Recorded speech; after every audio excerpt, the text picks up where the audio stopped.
You're tuned into RBLR, the home of Tampa Bay's Reveler Sports. 4 seconds left. In front. Happy moment. The Tampa Bay Lightning have won the Stanley Cup. And the Tampa Bay Lightning have won the Stanley Cup. Lightning strikes twice. The Tampa Bay Lightning win their second straight Stanley Cup.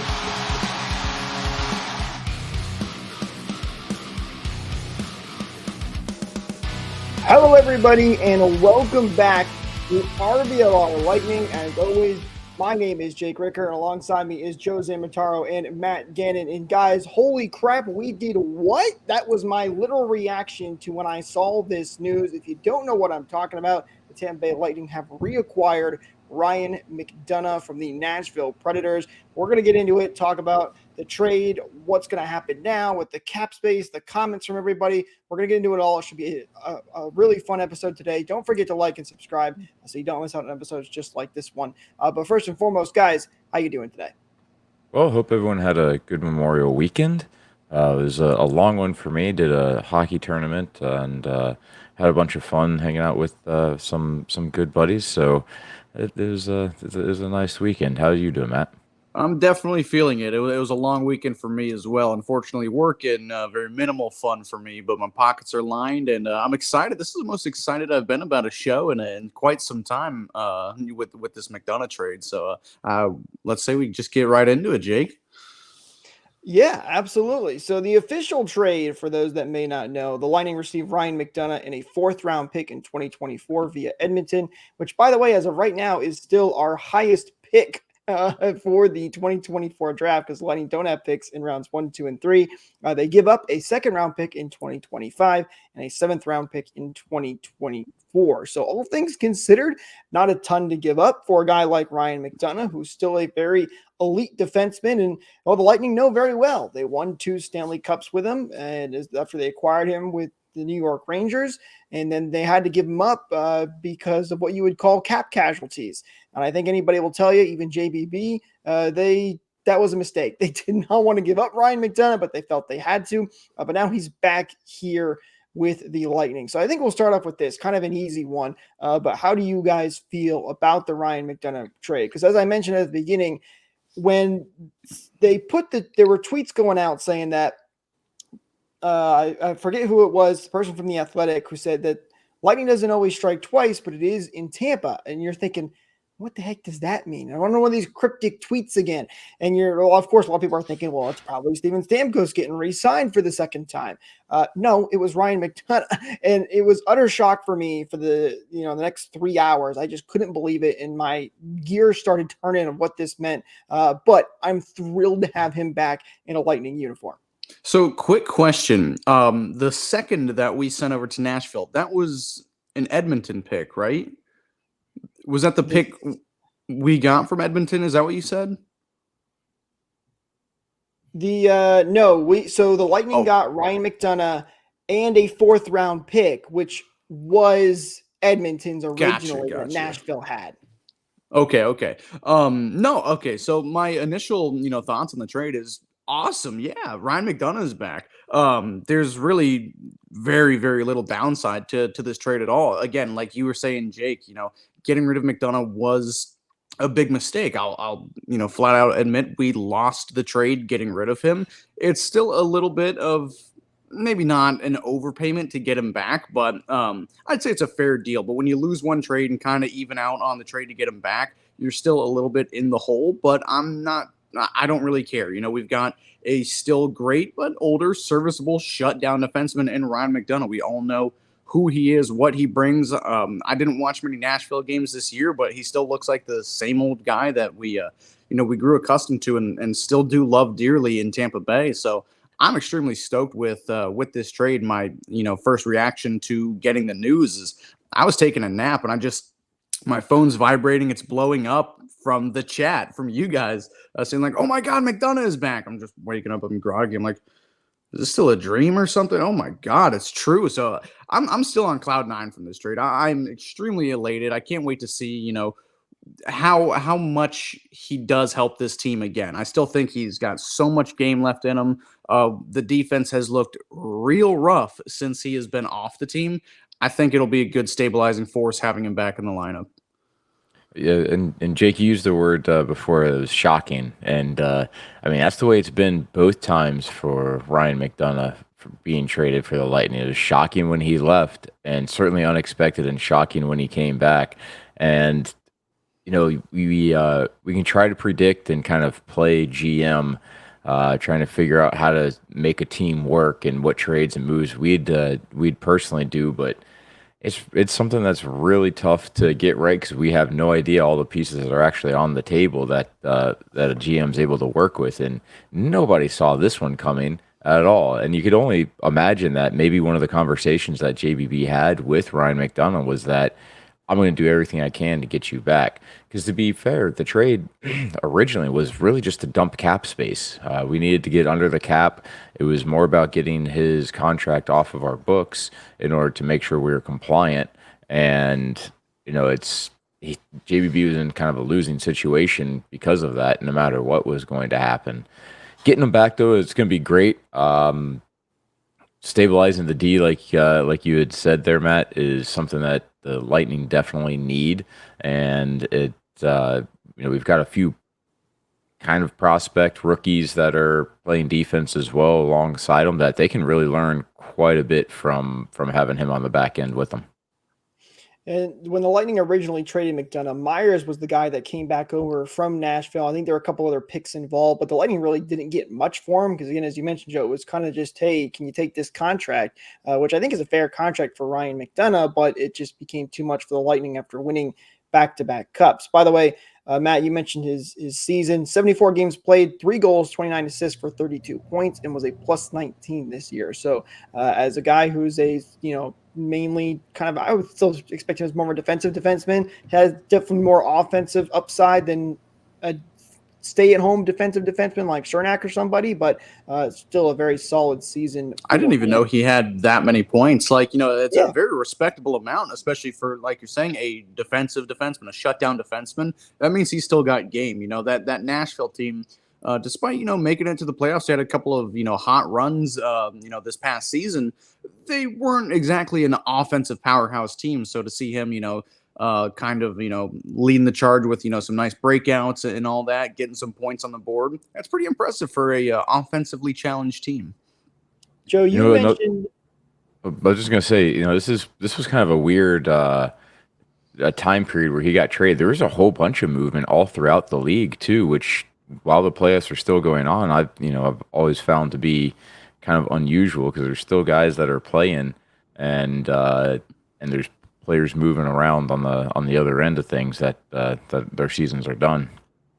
This is not really a normal time to see especially big trades like this one to happen. But Joe, you mentioned about JBB maybe talking to Ryan McDonagh. We actually kind of found out how this trade happened because JBB and Ryan McDonagh both had a press conference after the deal had been done. And JBB said that it was actually Barry Trotz is the one that called him and talked to him about possibly taking Ryan McDonagh back, which I'm still puzzled by that. I don't really know why Nashville wanted to give up on him because he's still a very good defenseman. I think it's a similar situation with that cap hit is they wanted to get free up more cap space to re-sign some guys. But that's how this whole thing started. And even Ryan McDonagh said in his press conference that he did not expect to be back as a member of the Lightning here. Let's see how it was going to be possible. And he did say this. He didn't see how it was going to be possible on his current contract.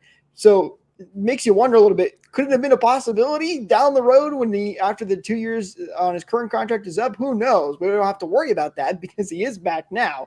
But yeah, Barry Trotz was the one that called JBB and asked him if they wanted to take back Ryan McDonagh. And JBB was like, heck yeah, I'll take him. Because at the end of the day, listen, let's be honest, Ryan McDonagh just looks better in a bolt blue, just like you guys can look even better in our awesome team-inspired merch that we have on shop.rblrsports.com, and you can use code BOLTS to get 10% off your order, and that's Rays, Bucks, Rowdies, Lightning, all that team-inspired merch. It's really cool. Highly recommend you go check it out. Links, as always, are in the description. You can check it out right there in the top right. So, I'd give that transition a 27 out of 27.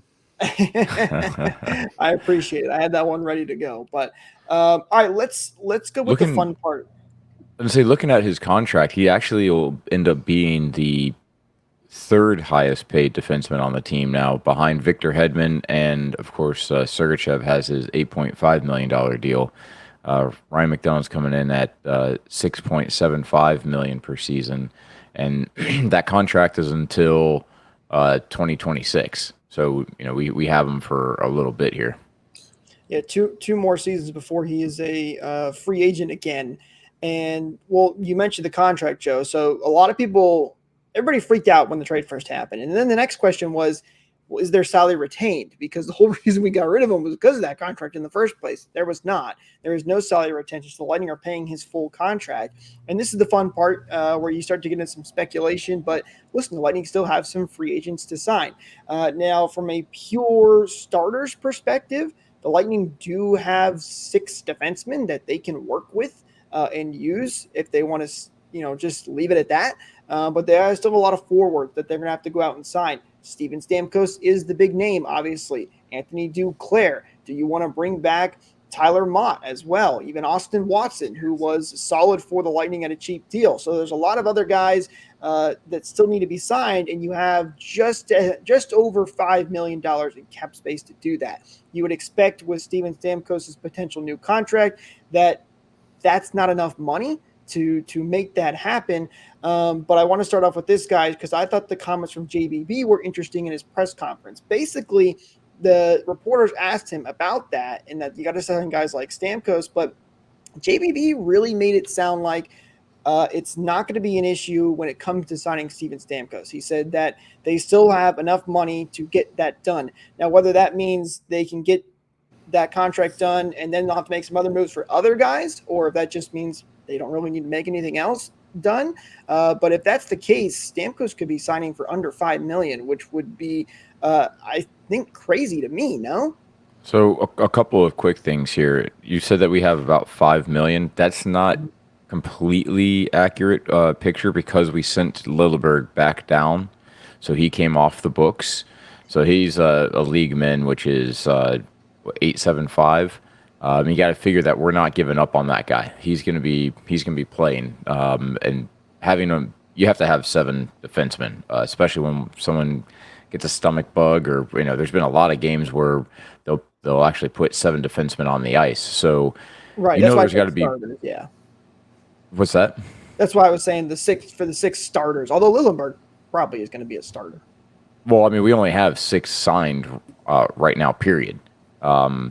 Except for the fact that you have Lilleberg in the minors. So that would be 7, because as of right now, Dumba, Fleury, Calvin DeHaan, they're all UFAs, unless they're going to be re-signed, which I don't know how that would be able to be pulled off.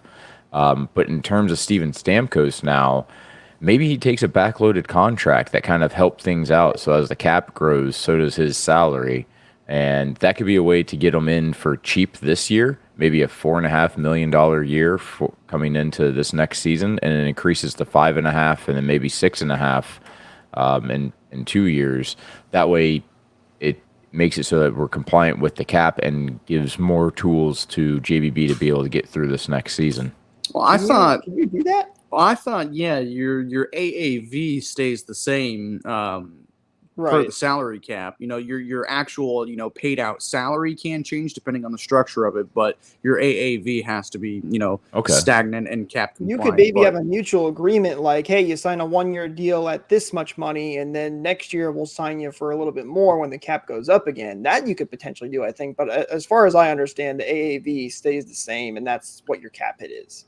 Part of me, that's not something I was aware of on it, because I know there's been definitely some creative stuff in the past that they've done to try to avoid things. Yeah, the salary cap is as confusing as it gets. Don't ask me, to quote about it, but part of me is wondering if this might have been a demand of Steven Stamkos. Like, he's very, very well respected. His word carries a lot of weight, and I have to assume that everybody in the organization wants to see him stay a Bolt. The question is just, the contract, it's the money and what little we have to work with. If we can make, his life better, non-monetary wise, and maybe meet some of his demands to maybe get that cap hit lower. I might be, wishful thinking here, but we've seen that kind of stuff done before. There were memes a couple of years ago when Jack Eichel was still in Buffalo. He was pulling a lot of strings, getting guys he wanted on the team. That people started calling him GM Jack. It might be a little bit of the same thing there. Again, his word carries a lot of weight in Tampa. He's the captain and has been for over a decade now, or close to it. I think this might be like, hey, you get Big Mac back in here, and we might be able to talk about a little bit of a lower deal. So again, it might be a little bit of wishful thinking, but I think it could be a possibility. I mean, yeah, the way JBB was talking to me, that says Stamkos is going to sign on a lower deal, because I just don't think you say something like. And also, here's the other thing too. I don't think you make this trade for Ryan McDonagh if you're not going to bring back Steven Stamkos. I'd be very surprised if that's what you're going to do. You could do it, but I know a lot of people out there that were saying like, oh, they traded for McDonagh. Well, that means Stamkos is gone. I don't buy that for a second. This is a all-in move, keep your window open type of move to shore up that defense, which has been an issue for the Lightning, but could now look very good with the 6 guys that they have signed, plus Lilleberg, who's in the minors right now. So I would still fully expect Stamkos to come back. I don't think this really changed anything on that front. It makes the numbers a little weird. So I guess the question is there somebody else in the Lightning are going to move? I think you have to have it happen if you want to sign guys like Duclair, the guy that I mentioned earlier, like Duclair. But then the question then becomes, who is that? Now, there's a couple of names that have already been started to be floated around, which, again, gets things really interesting. But for you guys, who is that player that could possibly get moved? There's a couple that come to mind. The number one is Connor Sherry, which you end up giving up picks and a prospect in order to have somebody take him off your hands. But that relieves some cap space on a guy that kind of been a deadbeat player on the team in terms of productivity for the amount of money that he's charging. Yeah, Connor Sherry is the first name that I went to too. The names that I did see the most were Chernak and Cirelli. And I understand why. Those are kind of the most expendable guys that make high dollar amounts, what, $5 and $6 something million for both of them. I don't see the point in it, especially with Anthony Cirelli. I get, their contracts might be a little rich for them, but I think Anthony Cirelli is still a very, very, very crucial part of this team. I wouldn't see, what you'd be able to, or, why you would get rid of him. Something that has kind of came out today, Elliot Friedman came out saying that Jeannot is kind of being not shopped around, but teams are interested in him. A lot of teams are, under the belief that he's the player that he was in Nashville and not Tampa Bay. So teams are interested in him, and what he makes about $3 million a year. 2.6. I have it pulled up, Matt, because I was getting ready to bring that up. Okay. Yeah, that was one of the big ones that surprised me a little bit. But yeah, 2.6 is what he makes. Yeah, so that is an option. It would really, really suck to give up all that you gave up to get him, and then giving up on him, 2 years later. This is his final year of the contract, right? Let me double check. This next one, yeah. Okay. Yeah, it is. He has one more year on his contract. So it would be really unfortunate, but at the same time, like if it means bringing back Steven Stamkos, I'm all for it. I really, really, really do love Tanner Jeannot, but let's talk about who's the more important player. Would you rather have Steven Stamkos or Tanner Jeannot? That extra $2 million, that could play into a Steven Stamkos deal, and maybe even another low level depth guy for around league min as well, possibly. So you were mentioning Cirelli and Chernak. Those are two guys that I definitely were thinking would have been traded before all this happened, before McDonagh came, to be honest. I thought we would have traded Chernak for another right-handed defenseman. Because, I mean, he didn't have the best of seasons. And Cirelli, for his money, man, he doesn't put up – he's a really, really, really outstanding third center. He's not a guy that puts up enough productivity or production points in order to be a second-line center.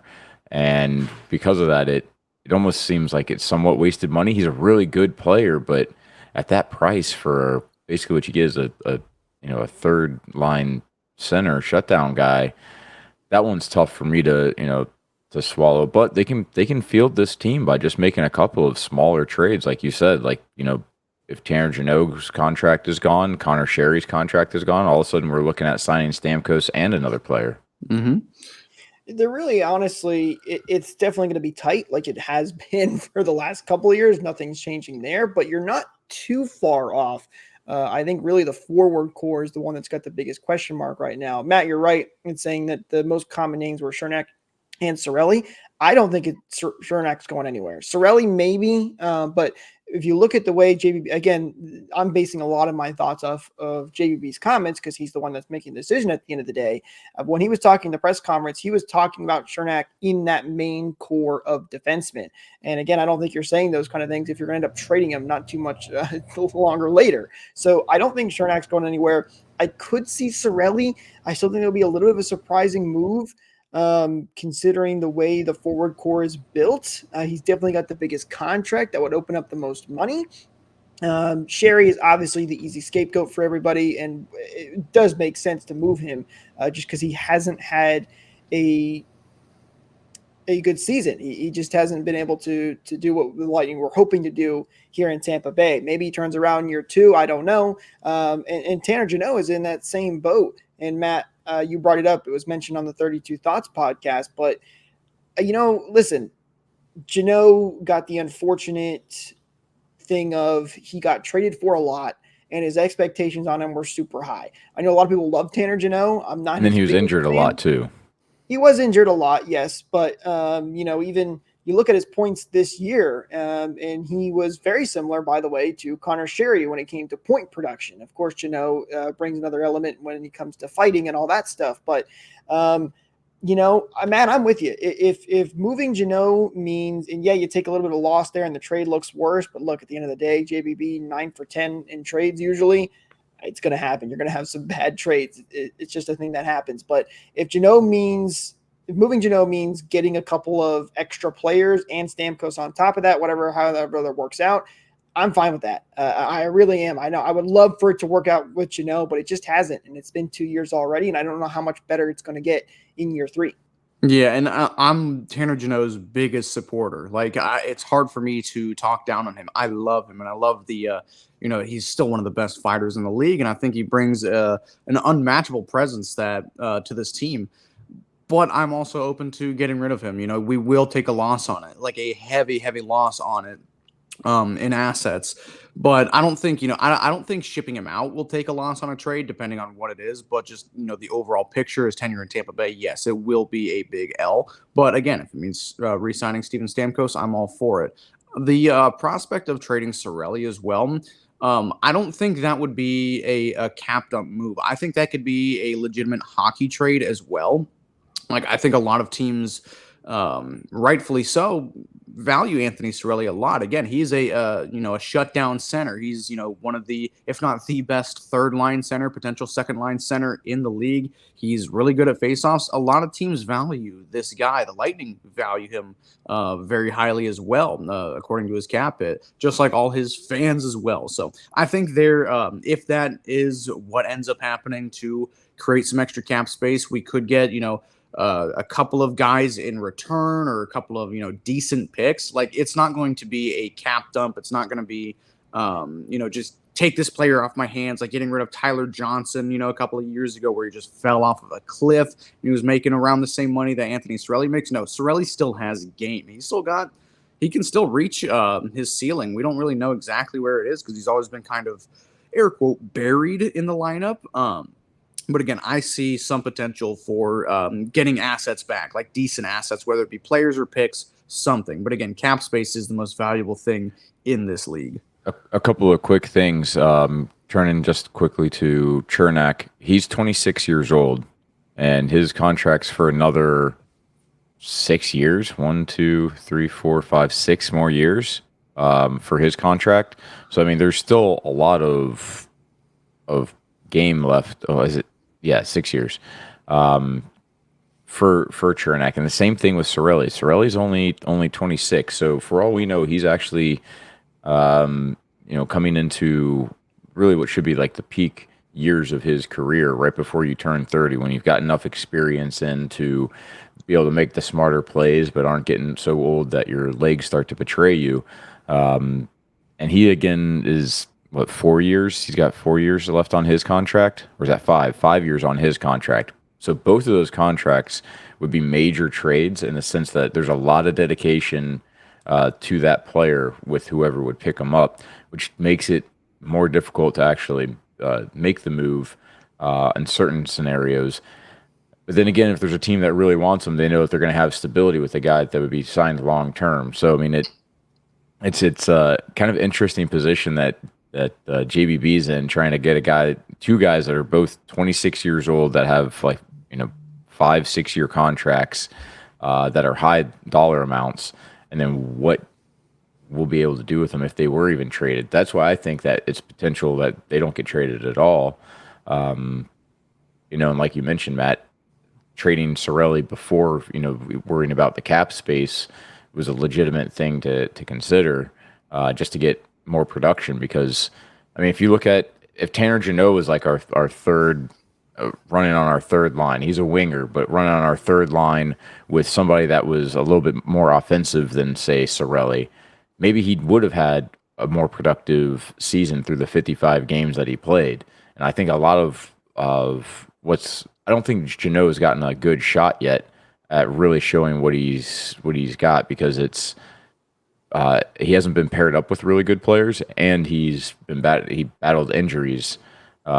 Jake, you think he's been playing on lines with good players?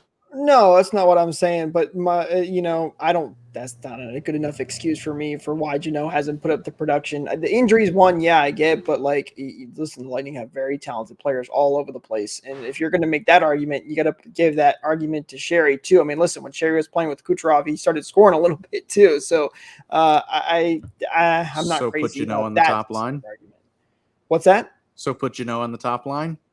Put Jeannot on the top. I mean, you inflate his value. Production would definitely go up. There's no question about that. But I mean, he was playing with Mott some. He was playing with Watson some. He was playing with Sherry. The only person that he had that was really doing much was Isamont. That was starting to put up some numbers and make a difference. And that's asking a lot for a guy that, Isamont's not really. He had the same number of points almost as points per game. I mean, as Jeannot, where 25 versus 14, but 55 games played versus the 81. So I think you might see a different player if you give him some people around him. I think you definitely would, especially if you're putting him on someone like the top line, like Matt was joking about. But I think that that was a joke. I know.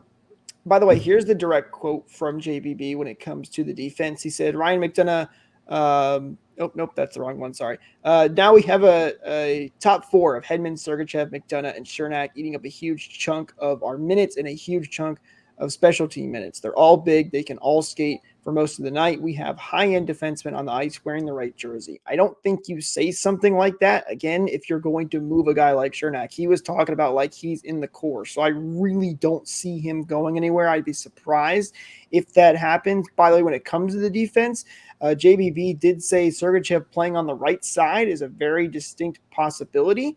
And he said at the end of the day, that's up to John Cooper and the coaching staff. But if you're wondering about how that's all going to work with the right hand and the left hand in this, it sounds like Sergachev could be playing on the right side for the Lightning. I think they're seen him do it before. Yeah, you're right. He's done it before. Doesn't done it a ton, but he's definitely done it before. So I think the Lightning are pretty happy with the way their decor looks right now with Ryan McDonagh. So I don't think there's going to be much changes on that end. I think if there's going to be changes, it's going to be on the forward core. Definitely tough to move a guy like Cirelli, but we'll see how it all plays out. And again, it's hard to say because we don't know what the contract negotiations are. We don't know how much Steven Stamkos is signing for. We don't know what Anthony Duclair wants. So there's a lot of question marks. But I definitely, for me, Duclair and Mott are two guys I still would love to see back. I know it's going to be tough to make it work, but maybe, having a guy like McDonagh back and saying, listen, we're going for cups here, maybe guys take a little bit more of a discount. there's a lot of question marks, and we're kind of playing that armchair GM, which is fun sometimes, Oh, it's the best. How it's all going to go. And then we get surprised with something completely ridiculous. We were doing it at the end of the season, and then JBB's like, surprise, here's Ryan McDonagh. Nobody saw that coming. So I don't know. It's going to be really interesting. Let me ask you guys this, though. So out of the forwards at the Lightning, obviously Steven Stamkos is the big name, and he's in contract negotiations right now. But other than Steven Stamkos, out of the current Lightning forward group, who is the guy that you would still want to see come back if they can sign him? I mean, ideally, it'd be great if we could get Duclair, but I think he did price himself out. I know a couple of teams are interested in him and could possibly overpay for him. But again, he was a great player. His playoffs were a bit rough. He's a bit of an inconsistent player. But if we're talking realistically, Tyler Mott, man, he was such an underrated piece to this team. He was a great, third, fourth liner for us. I know he had a little bit of injury problems this year, but he was a guy that never really took a shift off. So realistically, yeah, I'd love to see Tyler Mott back, especially, if he's within the same ballpark. I can't imagine he's going to be making much, if any more, than his current deal. So around that, $1 million, sub-$1 million price range, I'd very much like to see him back. Yeah, I mean, Mott didn't really impress me this year, to be honest. Yeah, Really? I mean, he was all right. I'd like to see Duclair come back if they could sign him, but like you said, that I don't see that. His last contract was for $3 million, may have been a little bit high. So, if they can get him down by a bit, I think that'd be a really good signing. But if there's other interest out there, then that's going to be a really, really tough one to do as well. Austin Watson can walk. I think that'd be okay. I wonder if they in order to make space have to use some more call-ups like Kopke. Let him come up and play on the cheap if they can't get an inexpensive signing out of someone like Duclair. Maybe Mott gets signed for something that would be $125,000 a year more than it would be if we're bringing in someone from the minors. Listen, Lightning always have these young guys that come up and, kind of take over. We've seen it every single year. Lilleberg and Crozier were the two big names this year. You had Ross Colton not too long ago. This has been a theme for the Lightning over the last Nick Perbix the year after that. So I would not be surprised, Joe, to see that happen. Who that's going to be, that I couldn't tell you. There are a couple of big names down there in Syracuse that could make an impact relatively soon. I don't, like Dylan Duke, but I think he's still too young. Koepke is one that definitely has been up here before. There's a couple, and hey, maybe ABB comes back up. We give him another shot. Why not? He's a free agent. Is he a free agent? I believe he is. Let me look. I think you might be right. I'm done with the ABB argument, man. I'm. This is going on for like 4 years. I'm over it. You're Yeah, right. the experiment should be over. That's what I would expect. But hey, maybe now that they got they needed somebody, he ends up coming back. I don't know. But by the way, if you were wondering what was going on with Nikita Kucherov, we all know last year he was on the ice like a week after things were over with the first round against Toronto.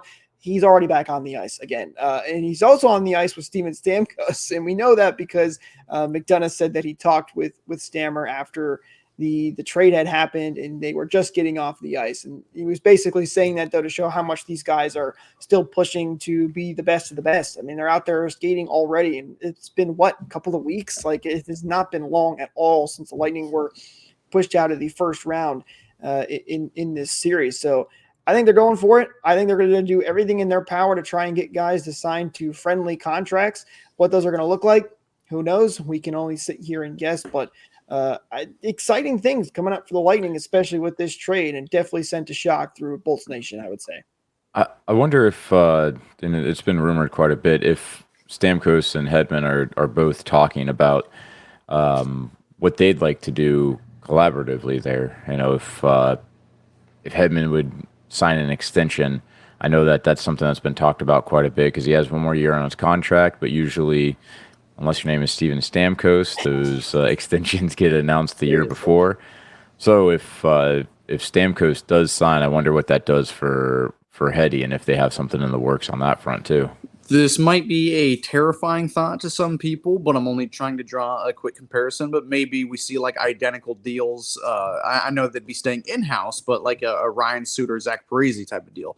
Maybe not for that length and cap hit, but just identical deals done on the same day, something like that. I could see that happen. Yeah, that's what I was kind of thinking, that maybe they would work together to get that done and keep the team keep that core playing for the same team. Yeah, that is a good point. And Hedman's contract has been a big topic of talk right now. They asked JBB about that, and it seems like they're moving forward to try and get Hedman signed. As you mentioned, Joe, that's been the Lightning's MO, except for Steve. That's crazy that they've done that for every guy except Steven Stamkos both times that he's come in and signed his contract in the last year of his deal. Before we ramp, I want to ask you guys, of course, the obligatory question. You guys, because this is the Return of the Mac episode, do you guys have a favorite Ryan McDonagh moment all time? Oh, there's so many. There's two really easy ones for me. I don't know if it's one on the ice for me, but I think him and Maroon on the boat during the boat parade, the second one, was just legendary. Him chugging all those beers and the beer Stanley Cups that they were waving around. McDonagh is such a not only great defenseman, a great locker room guy and a great guy off the ice. So that's one that comes to mind for me. Okay. What you got, Matt? So the first one that came to mind was the bubble year in Game 2 against the Islanders. It was a great cross ice pass to Nikita Kucherov to put us up by 1 goal against the Islanders with like 7 seconds to go in the game to take a stranglehold on that series. So that was the one that came to mind immediately for me. Was that yours?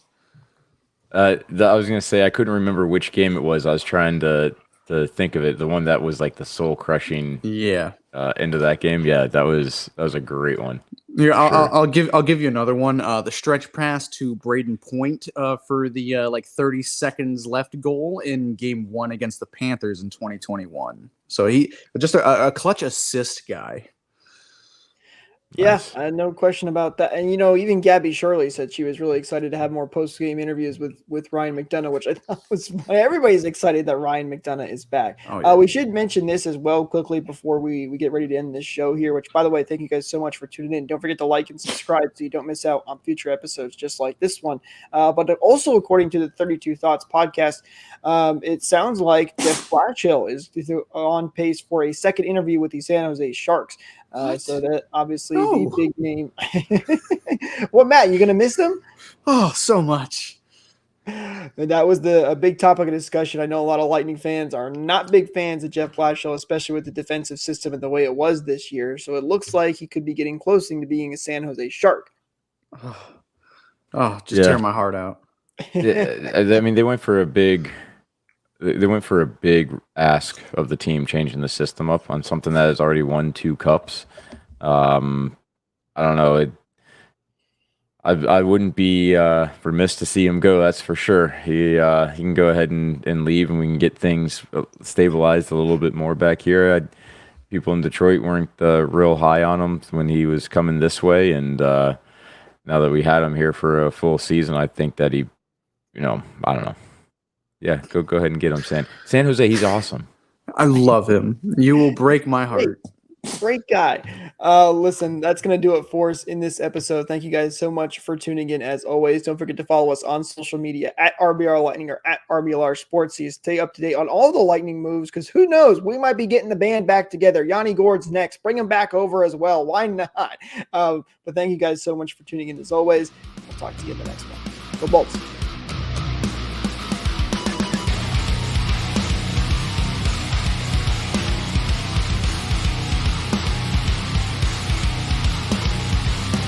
Thank you for tuning into this presentation by RBLR Sports. On your way out of the stadium, please remember to like and subscribe.